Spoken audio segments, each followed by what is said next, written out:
Fatin from Avara Technologies. Today, I will show you the control panel overview.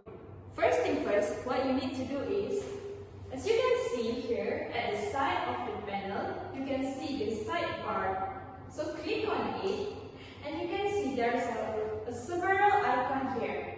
So choose setting icon and click on it. Next, there will appear the control panel. What inside the control panel is shortcut tools, apps, and volume.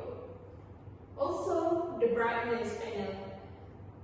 In the shortcut tools, there's tools that you can choose such as touch lock, screen lock, listen alone, freeze, power off, and so on. While the volume panel, you can adjust your volume to the high or the lowest, and the brightness seems like that. At the below of the control panel here, there's an app, so you can search any apps if you want. All the apps in the Javiya Smartboard. That's all.